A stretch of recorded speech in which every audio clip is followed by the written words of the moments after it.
irmãos, receber esse convite. Sou muito grato ao Senhor por essa oportunidade. Hoje quando eu estava saindo de casa, eu estava pensando, não é bom estar aqui, Miqueias, não é bom, é maravilhoso. Aleluia! Maravilhoso estar aqui com os irmãos, adorando ao Senhor, tributando a Ele honra, glória, louvor e adoração. Irmãos, acho que a grande maioria que já me conhece sabe que eu tive um período cultuando ao Senhor e congregando aqui com os irmãos, período esse que marcou a minha vida, marcou a minha história. Na semana passada eu estava com o pastor e com o Dilson, eu estava dizendo da importância, desse momento que eu vivi aqui com vocês. Eu sou muito grato a Deus por isso. E estar com os irmãos aqui ministrando a palavra é muito especial para mim, muito especial. Já tive aqui algumas outras vezes, porque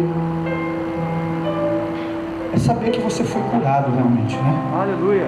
Você entra doente e sai curado. Isso é muito bom, saber que a igreja do Senhor na terra, ela cura, e ela tem um remédio que a farmácia não vende. Ela tem um remédio que a farmácia não vende.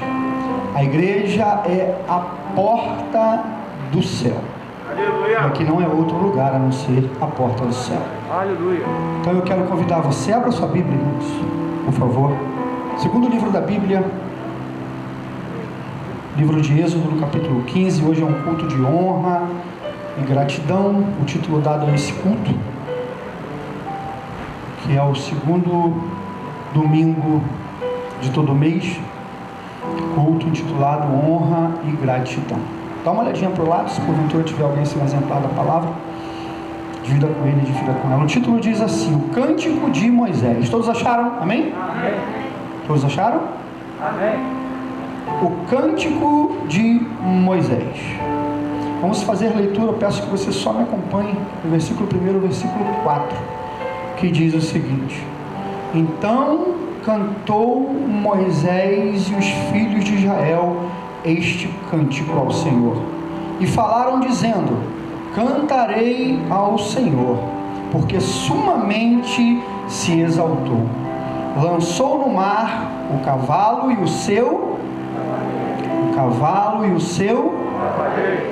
o Senhor é a minha, é o meu, Ele me foi por, este é o meu Deus, portanto lhe farei uma habitação, Ele é o Deus de meu Pai, por isso o exaltarei.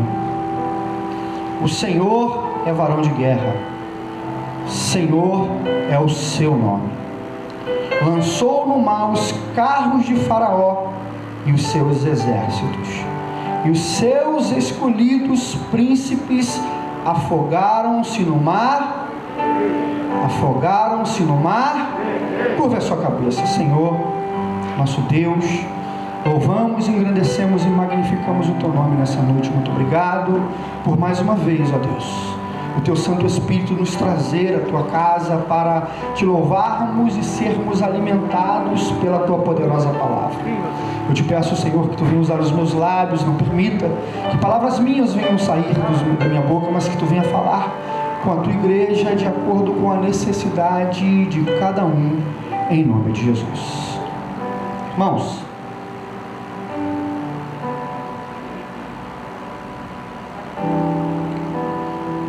é o segundo domingo hoje, não é isso? É o segundo domingo.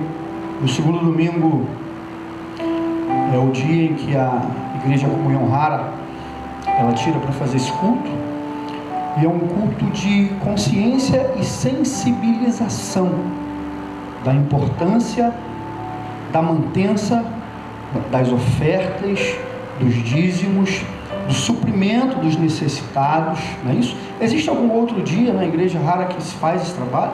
Então a Igreja Rara ela faz esse trabalho apenas uma única vez no mês, não é isso? No período que eu tive aqui, se percebe que durante os cultos semanais e os outros cultos a gente não toca nesses assuntos específicos. É um assunto que se trata única e exclusivamente nesse culto.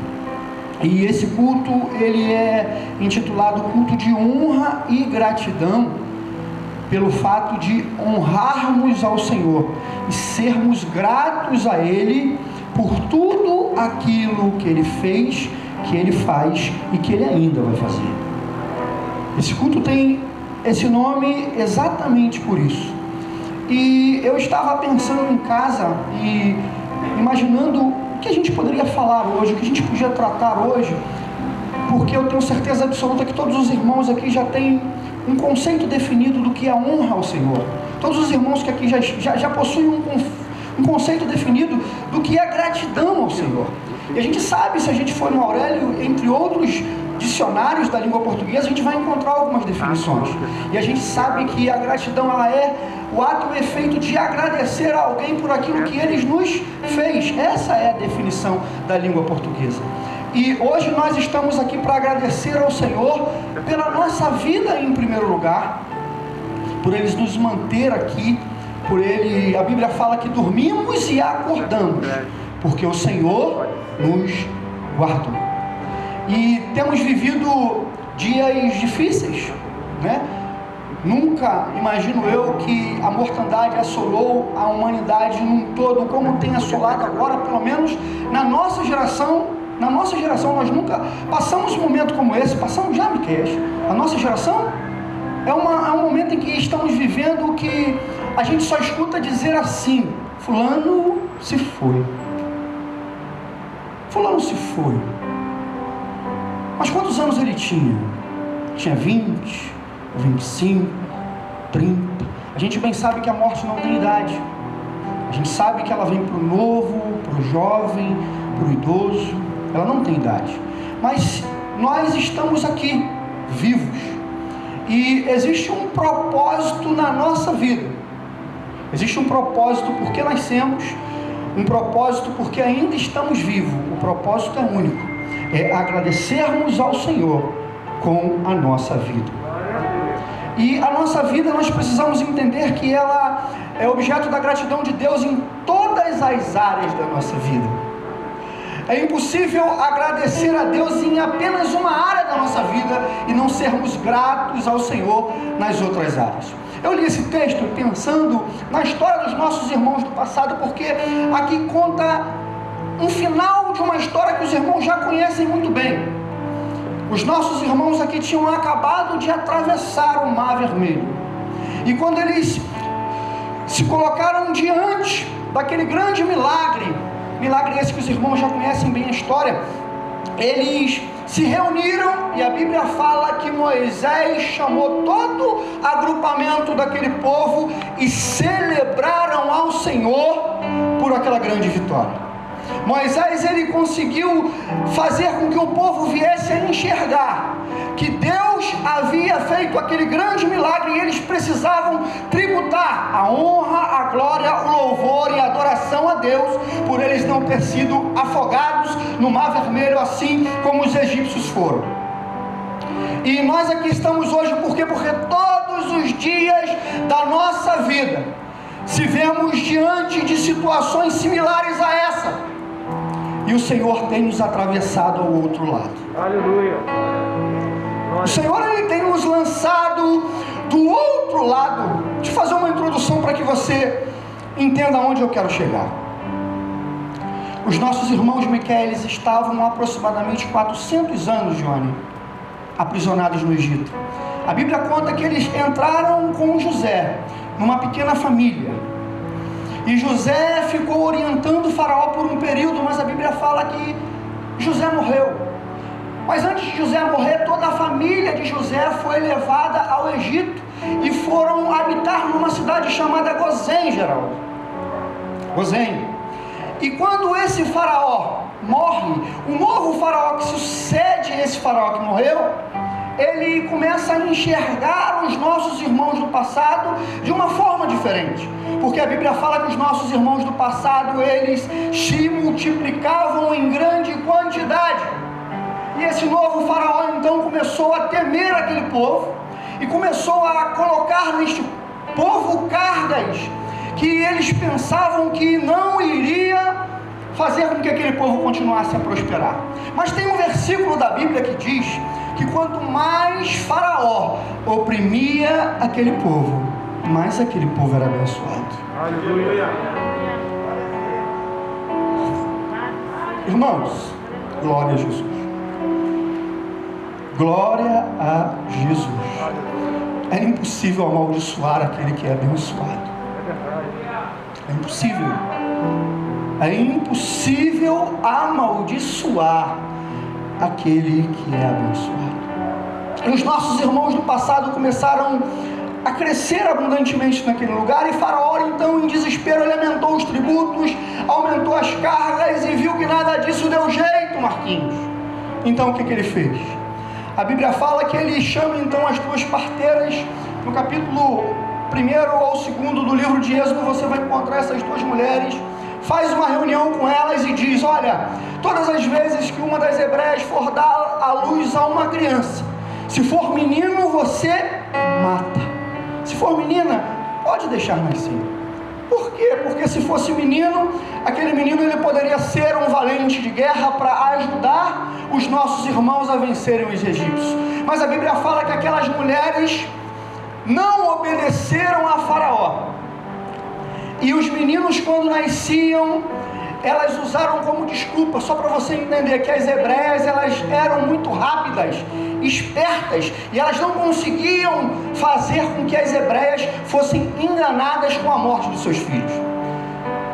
E o povo cresceu, se multiplicou, e num desses nascimentos nasce um menino chamado Moisés. Olhe para cá, por favor, que eu sou ciumento. E Moisés nasce baseado numa palavra de Deus, que Deus havia olhado para o gemido do seu povo. Preste bem atenção, irmãos.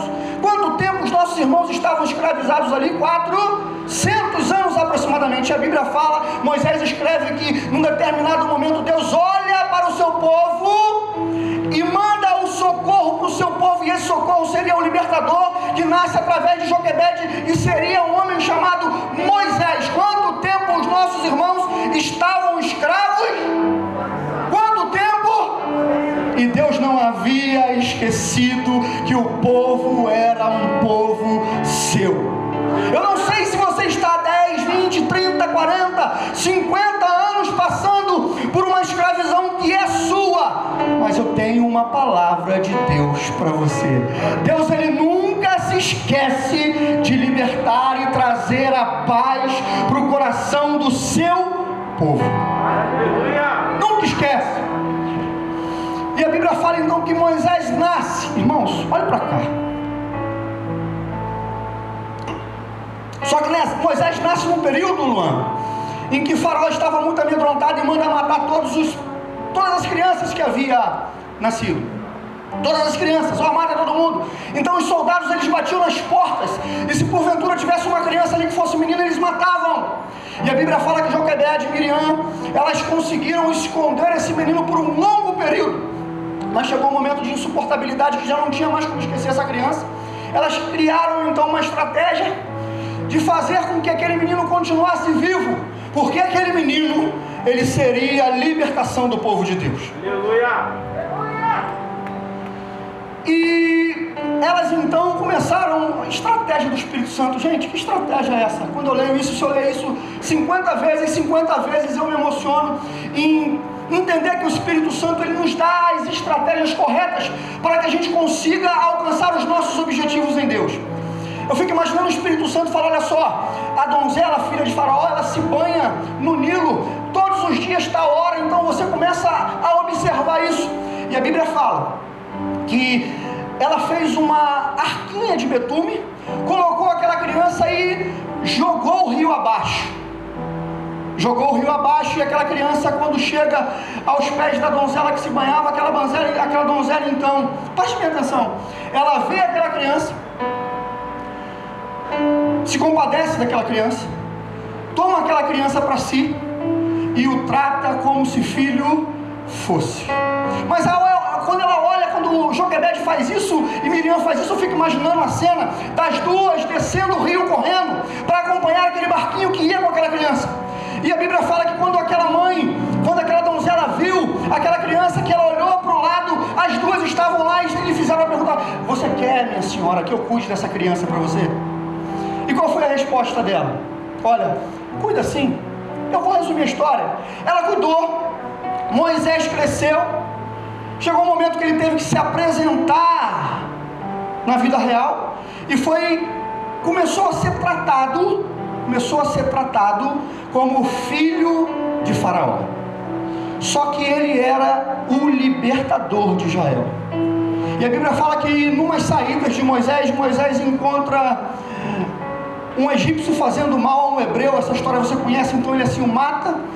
Depois que ele o mata, esse homicídio foi desvendado. Depois do desvendamento desse homicídio, ele foi obrigado a fugir. E a Bíblia fala que ele foge. Se ele tinha aproximadamente 40 anos de idade, ele encontra um homem chamado Jetro. É isso mesmo, Jetro? Seu sogro. Ele se casa. Depois que ele se casa, aos 80 anos de idade, ele recebe o chamado de Deus e volta para onde? Para onde ele volta? Para onde ele volta? Por que ele voltou para o Egito, irmãos? Porque o povo de Deus estava lá e Deus tinha um acerto de conta com aquele rei. Deus tinha um acerto de conta com o Faraó. Moisés voltou. Mas Moisés voltou para quê? Moisés voltou para tentar convencer Faraó a libertar o povo, para que o povo fosse oferecer a Deus um culto de adoração, um culto de louvor, um culto de tributação ao Senhor. E a Bíblia fala que o coração de Faraó se endureceu, de modo que ele não permitia com que o povo adorasse a Deus. Essa é a história. Irmãos, mas como nenhum dos propósitos de Deus eles podem ser frustrados, nenhum. Nada daquilo que Deus escreveu sobre a sua vida, nada, nenhuma vírgula vai ser frustrada. Porque Deus cumpre para que aquilo que Ele disse para você e dentro da sua palavra se cumpra. Porque esse é o nosso Deus. A Bíblia fala então que Faraó, ele muito endurecido, então Deus ele entrega para Moisés uma estratégia, dizendo para Moisés: olha, tu vai dizer para ele que se ele não permitir com que o povo saia dessa escravidão, eu lançarei pragas sobre todo o Egito. E a Bíblia fala então que Faraó, não acreditando na palavra de Moisés, não acreditando que Deus iria fazer isso, ele endurece ainda o seu coração. Aí a Bíblia fala que a primeira praga foi a praga do sangue. Foi isso? Quem pode me lembrar? A praga das águas que se tornaram sangue. Todas as águas do Egito foram banhadas de sangue. Teve a segunda, teve a terceira, teve a quarta, a quinta, a sexta, a sétima, a oitava, a nona e a 10ª praga. A 10ª praga foi a praga talvez a mais falada de todas elas, que foi a morte de todos os primogênitos. Mas uma coisa que me chama a atenção e que fica muito marcado em mim é que as pragas foram e são conhecidas como pragas do Egito. Não é isso? E a 10ª praga, onde o anjo da morte ia passar nas casas dos egípcios, ele tinha que ver um sinal para que ali ele não entrasse, que o sinal seria a marca do sangue nos umbrais da porta. Não é isso? Por isso que é celebrada a Páscoa, a passagem, a saída. Não é isso?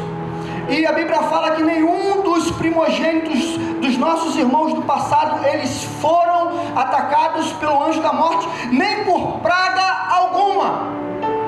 Se você pegar a história, você vai entender que essa cidadezinha lá no cantinho do Egito, chamada Gozém, ela não foi alcançada por nenhuma praga que alcançou o Egito. Mas como assim? Se aquela cidade estava dentro do Egito, é porque o povo de Deus estava lá.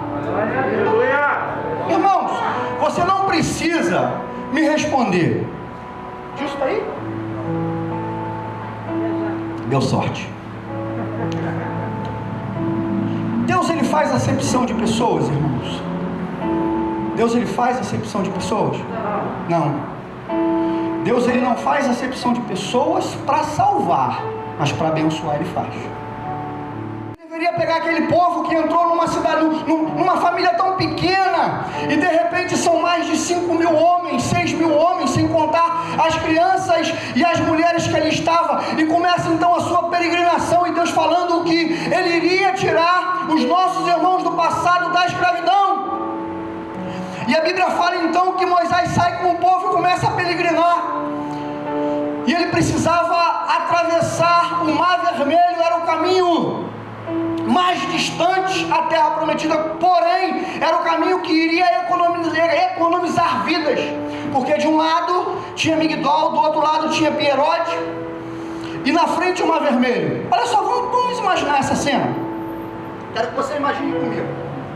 Faraó com todas aquelas pessoas atravessando aquele caminho em direção à promessa de Deus. Ele estava indo em direção à promessa de Deus, sim ou não? Sim ou não? Sim. Faraó com seus carros e cavaleiros vinham atrás. Para que o Faraó estava vindo atrás? Para impedir que a promessa de Deus se cumprisse. Glória a Jesus. E de repente Moisés, juntamente com todos os nossos irmãos do passado, eles se veem diante de um grande mar. Olham para a esquerda, vê uma cidade chamada Migdol, que tinha os guerreiros. Olha para a direita, vê uma cidade chamada Pierote, que tinha os guerreiros. E se eles fossem pelas cidades, eles seriam dizimados. Então Moisés só tinha uma única solução, que era andar para frente, mas tinha o mar. Se você pegar o Salmo 114, você vai ver que o salmista escreve que no momento em que os nossos irmãos do passado se colocaram diante do mar, o mar fugiu. Oh glória! Aleluia! No momento em que o mar se viu sendo empecilho do povo alcançar a promessa de Deus, ele se abriu. Glória! Glória a Jesus. Por que eu estou dizendo isso de uma forma enfática, geral? Porque eu estou dizendo isso para vocês de uma forma enfática. Todas as coisas que se colocarem entre você e a promessa de Deus, Deus vai fazer fugir. Desde que os seus mandamentos sejam obedecidos.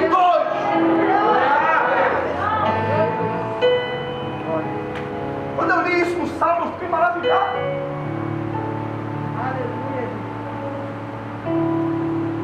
Irmão, quando os nossos irmãos estavam naquela grande tempestade em alto mar, que Jesus dormia no barco, olha para mim, Jesus dormia no barco, não é isso? Vai pegar mais água? Por favor, já ia pedir. E Jesus dormia no barco, Miquel. Roger, Jesus dormia no barco. Os discípulos desesperados. Jesus dormia. Jesus tinha o controle do barco. Sim ou não? Sim. Não! Jesus tinha o controle da tempestade. O controle de Deus é muito maior do que a mente da gente pode imaginar. Jesus deu ordem para o barco ou para a tempestade? Para quem? Aleluia. Aleluia. Aleluia. A ordem foi para quem? Foi para o barco? Foi para quem? Por quê? Porque Ele tem o domínio de tudo. Deixa eu beber água.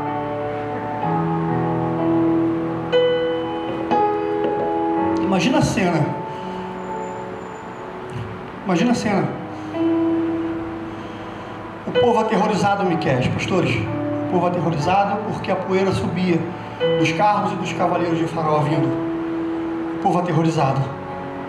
De um lado uma cidade de guerreiros, do outro a outra cidade de guerreiros. A única solução que tinha era ir para a direita e morrer, ir para a esquerda, morrer, ou ficar ali parado, esperando a morte chegar. E de repente, Moisés indaga ao Senhor e pergunta o que devo fazer. E Deus falou: toca nas águas. Aleluia! Aleluia! Toca nas águas. Irmãos, eu fiquei imaginando o mar fugindo. Eu fiquei imaginando o mar fugindo, porque o mar não conseguia ver Moisés. O mar via o seu Criador, era Deus que estava ali. E as águas se dividiram, os nossos irmãos passaram, porque havia uma promessa de libertação. Irmão, quando ficou muito tempo sem chover, quando Deus decide lançar a chuva sobre a terra, a Bíblia fala que Elias chama o seu servo e fala para ele: olha, vai chover, vai lá naquele monte, no cume daquele monte, dá uma olhada para lá e vê o que tu vê. Ele via, foi uma, foi duas, foi três, foi quatro, foi cinco, foi seis. Na sétima vez ele volta e o que ele fala para Elias? Quem lembra? Eu vejo uma pequena do tamanho da mão de um. Elias, quando recebe essa palavra, o que ele fala para Acabe? Acabe, aparelha o seu carro e vai embora para Israel, que a chuva está vindo aí. Irmãos, uma nuvem do tamanho da mão de um homem faz chover? Não. Mas por que ele falou que ia chover? Porque Elias não estava vendo a nuvem, Elias estava vendo o cumprimento da palavra de Deus. Ele estava vendo o cumprimento daquilo que Deus havia dito. Mas deixa eu correr. O mar se abriu. Tem um desenho legal, né? De todo mundo se afogando, não tem? Blá, blá, blá, blá. Se tu jogar lá, né? Desenho do Mar Vermelho, as crianças da escola dominical veem muito isso.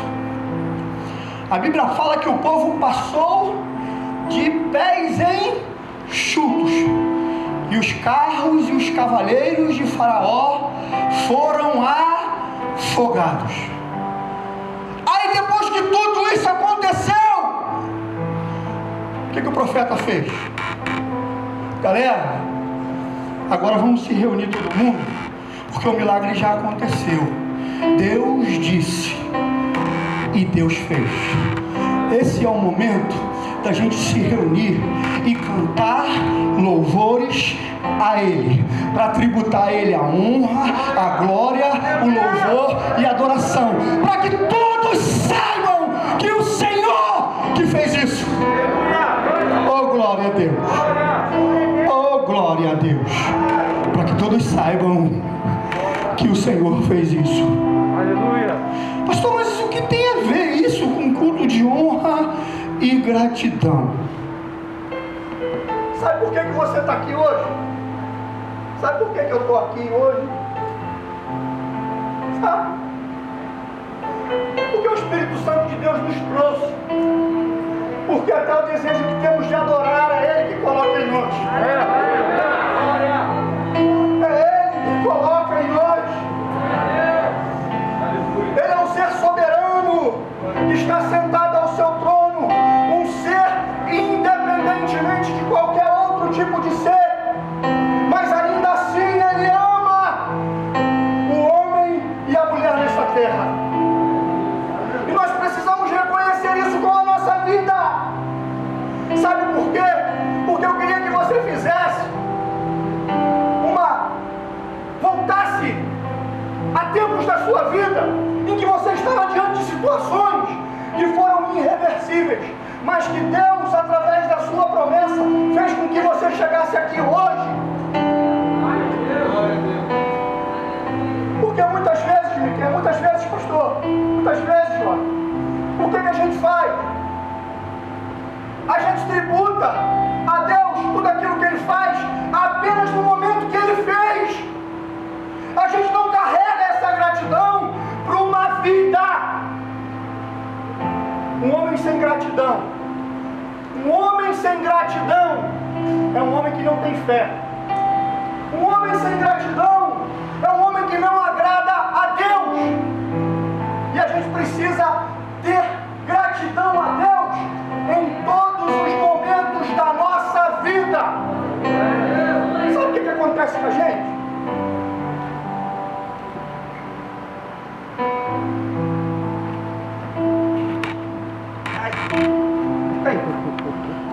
Conta uma história de um menino, um rapaz que passou E ele viu o menino chorando muito, sentado na calçada, igual eu estou aqui. O menino chorava, ai, ai, aquele rapaz ficou observando aquele menino. Há um tempo, e o menino chorava compulsivamente. E o menino chorava, o rapaz observava, o menino chorava, o rapaz observava. E o rapaz foi lá no menino e disse para o menino: rapaz, que tanto você chora? Estou ali te observando há tanto tempo, só vejo você chorar. Aí o menino vira para ele e fala: tio, eu perdi a minha moeda. Ele: você está chorando porque você perdeu a sua moeda? Eu nem falei no lugar do pai, vou falar de novo. Você chorou porque você perdeu a sua moeda? Ele: perdi a minha moeda. Aquele homem, muito comovido com aquela situação, falou: eu vou acabar com o choro desse rapaz agora. Tomou no bolso, pegou uma moeda e deu para aquele menino e começou a ir embora. E de repente ele notou que o menino chorava compulsivamente de novo.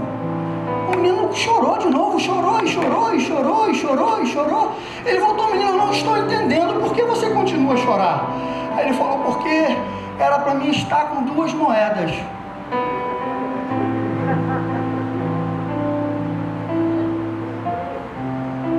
Você não entendeu? Vou explicar melhor para você entender. Sabe o que acontece? A gente esquece do que devia lembrar, e a gente lembra do que devia esquecer.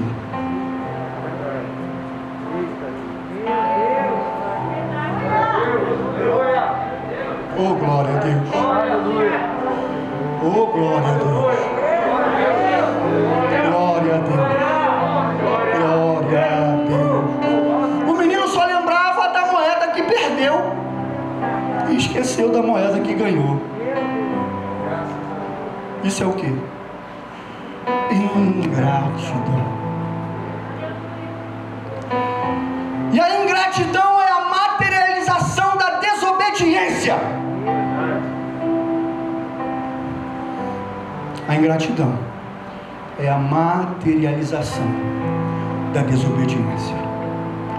Eu quero que você faça aquilo que Jeremias falou para os nossos irmãos do passado, que você traga à sua memória aquilo que te dê esperança.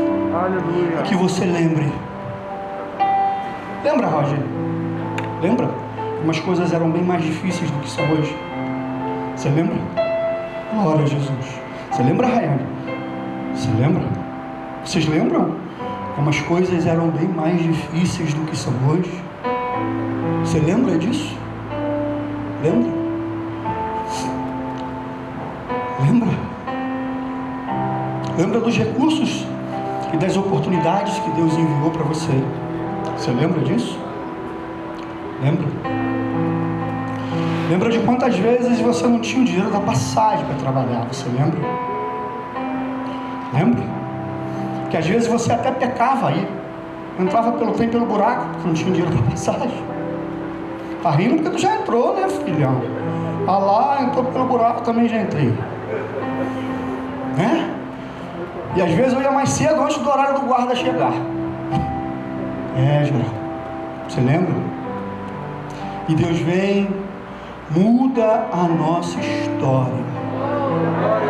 E a gente esquece que foi Ele que fez. Gente,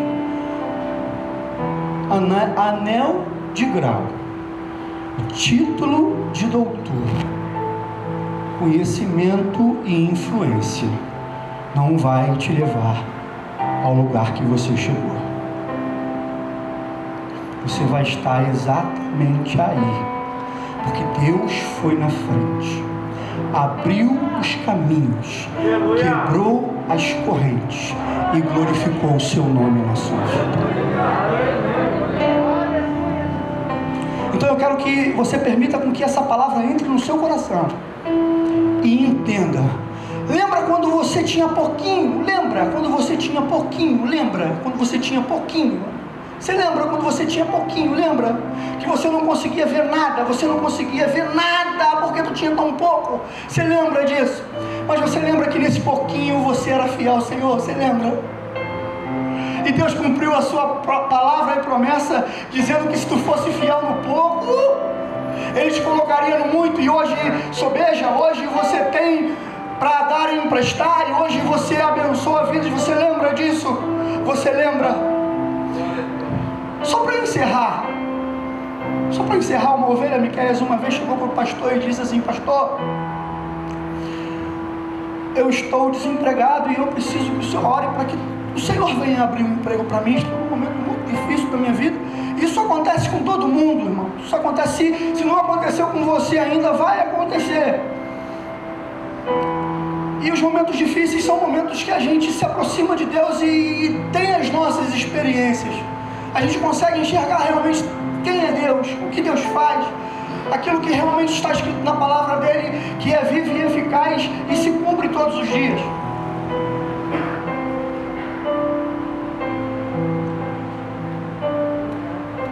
Pastor orou, Miqueias. Aquele jovem arrumou um emprego. Ele começou a dizimar, ofertar e tributar ao Senhor o seu salário. E ele foi progredindo na sua vida profissional. Chegou num cargo de chefia, Geraldo, ganhando muito dinheiro. Era um dos melhores salários daquela empresa. Teve um dia que ele, ao receber o salário, ele foi separar o dízimo, e ele notou que o dízimo dele era uma quantia muito significativa. E ele, indignado com aquela quantia que ele tinha que entregar ao Senhor, esperou o culto terminar e foi conversar com o pastor novamente. Falei: pastor, não tenho mais condições de dizimar. Aí o pastor virou para ele: por que, meu filho, você ficou desempregado novamente? Ele: não, estou dizimando muito. Ah, você não tem condições de dizimar porque você está dizimando muito. Ele: não tem problema. Ajoelha que eu vou orar por você. Ele ajoelhou, imaginando que o pastor fosse isentar ele de dar o dízimo ou de ofertar, que não é atribuição de pastor nenhum, pastor que sabe, o dízimo não é dele, ele não tem condições de chegar e liberar ninguém de dar dízimo. Concorda, pastor? Ele não pode chegar aqui e falar: não dá teu dízimo não, porque dízimo é um ato de fé seu e de Deus. Seu e Deus. O pastor, então, Geraldo, foi orar por aquele irmão, mas o pastor orou e pediu a Deus que aquele irmão, ele ou fosse dispensado ou passasse a receber uma quantia menor, já que o dízimo dele estava tão alto. Irmãos, eu quero frisar aqui e deixar bem claro para você: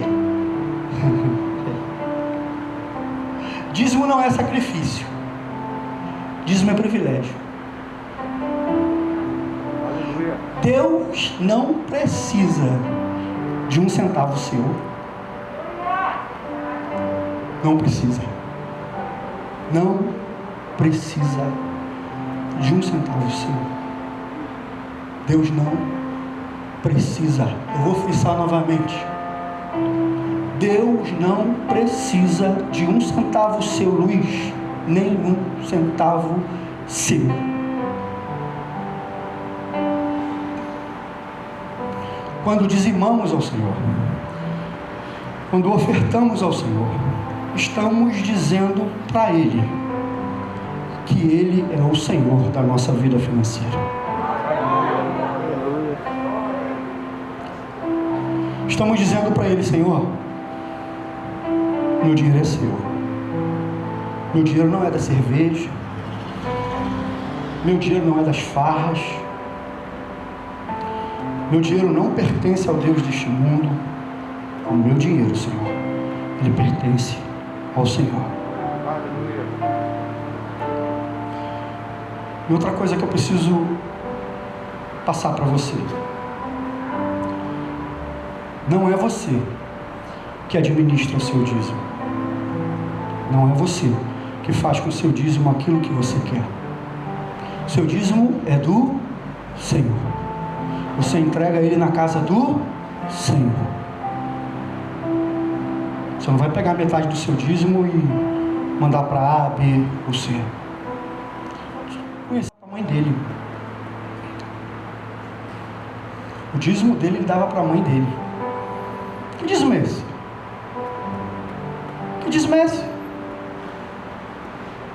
Que dízimo é esse? O dízimo a gente entrega aonde? Na casa do Senhor. Ser abençoado por Deus é muito fácil.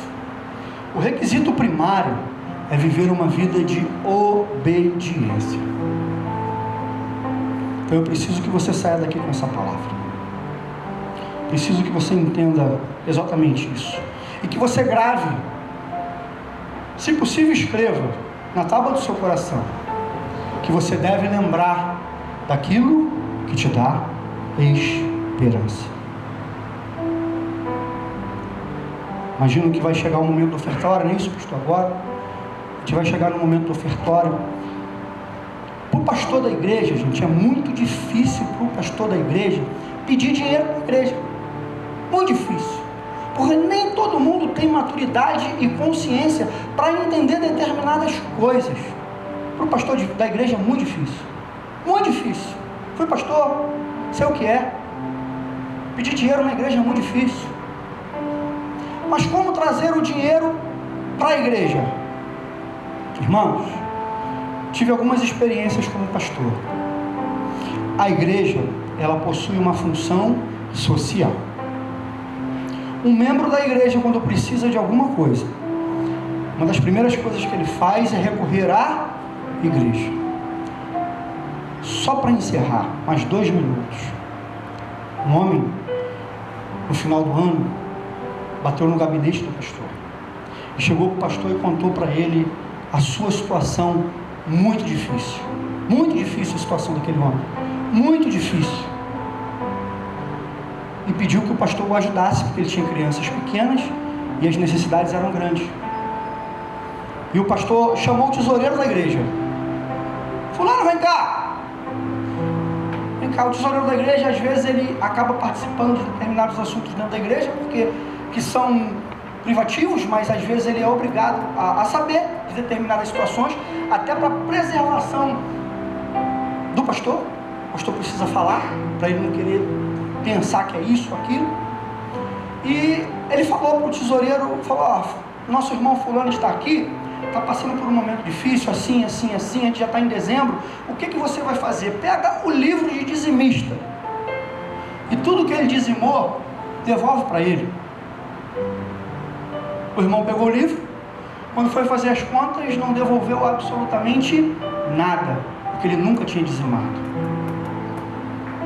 Nunca tinha dizimado.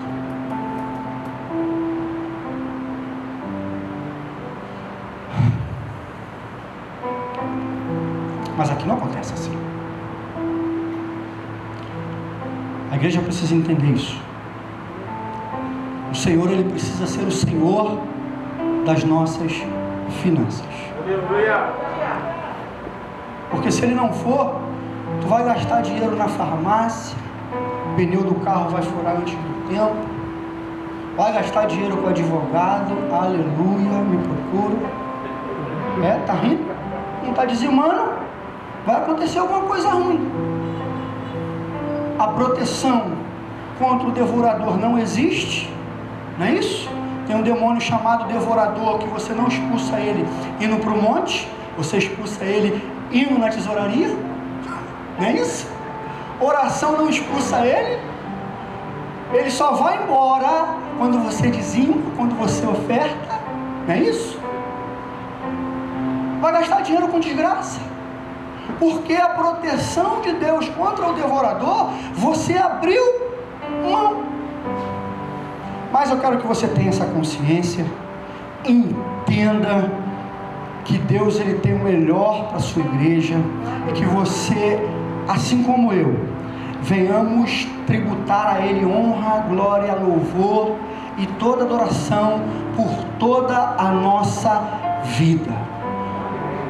queria que você, juntamente comigo, para que eu entregue o microfone, aplaudisse ao Senhor com muita força. Que misturasse as suas palmas com glória a Deus, que misturasse as suas palmas com um aleluia, com Jesus, eu te amo, a minha vida